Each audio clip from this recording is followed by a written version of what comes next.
இன்றைக்கி நம்ம சாய் கிச்சனில் வெந்தயக்கீரை வச்சு போண்டா தான் செய்ய போகிறோம். வெந்தயக்கீரை கசப்பாக இருக்கும். கூட்டாவோ பொரியலாவோ செஞ்சாலும் யாரும் சாப்பிட மாட்டாங்க.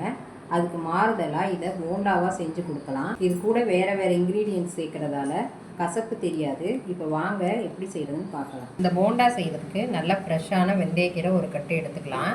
இப்போ இதை நல்லா க்ளீன் பண்ணி நல்லா பொடியாக நறுக்கி எடுத்துக்கலாம். கீரையை இந்த அளவுக்கு நல்லா க்ளீன் பண்ணிவிட்டு நல்லா இந்த மாதிரி பொடியாக கட் பண்ணி எடுத்து வச்சுக்கோங்க. இப்போ செய்ய ஆரம்பிச்சிடலாம். இதுக்கு ஒரு 3 ஸ்பூன் கடலை மாவு சேர்த்துடலாம். ஒரு அரை டீஸ்பூன் அளவுக்கு மிளகாத்தூள் சேர்த்துக்கலாம். இது கூடயே பொடியாக நறுக்கி வச்சு கீரையை சேர்த்துடலாம். 3 ஸ்பூன் அளவுக்கு அரிசி மாவு சேர்த்துடலாம். பொடியாக கட் பண்ண ஒரு பெரிய வெங்காயம் சேர்த்துக்கலாம். இப்போ இது கூடயே ஒரு பச்சை மிளகாய், கொஞ்சமாக இஞ்சி நல்லா இடித்து சேர்த்துக்கலாம். அடுத்ததாக ஒரு ஸ்பூன் சோம்பு சேர்த்துடலாம். பொடியாக நறுக்குனா மல்லி கருவேப்பிலை சேர்த்துடலாம். கடைசியாக இதுக்கு தேவையான உப்பு சேர்த்துடலாம்.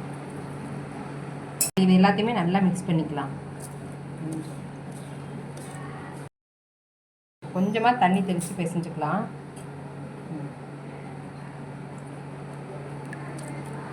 தண்ணி அதிகமாக ஊற்றிடாதீங்க. கொஞ்சமாக தெளித்து பிசையணும்.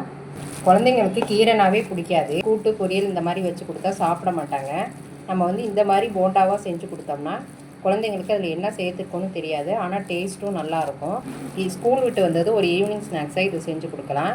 இது ரொம்ப ஈஸியாகவும் செஞ்சிடலாம். இப்போ எண்ணெயை காய வச்சு பொரிச்சு எடுத்துக்கலாம். கடைசியாக உப்பு பார்த்துருங்க. ஒரு கடாயில் எண்ணெயை சூடு பண்ணிக்கலாம். எண்ணெய் நல்லா சூடாகட்டும்.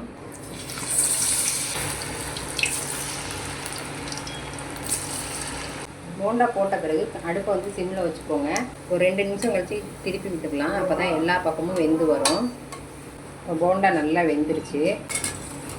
இந்த மாதிரி கரண்டியில் சேக் பண்ணிங்கன்னா நல்ல கலகலன்னு இருக்கும். வெந்துருச்சுன்னா அப்போ தான் நம்ம தெரிஞ்சுக்கலாம். இப்போ இதை ஒரு பிளேட்டுக்கு மாற்றிக்கலாம்.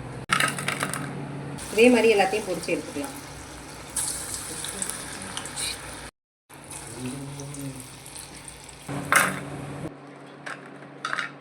கிறிஸ்பியான வெந்தயக்கீரை போண்டா ரெடி ஆகிடுச்சு. இதை நீங்களும் செஞ்சு பாருங்கள். இந்த ரெசிபி உங்களுக்கு பிடிச்சிருந்தா லைக் பண்ணுங்கள், ஷேர் பண்ணுங்கள், கமெண்ட் பண்ணுங்கள். சாய் கிச்சனை மறக்காமல் சப்ஸ்கிரைப் பண்ணுங்கள். பாய்.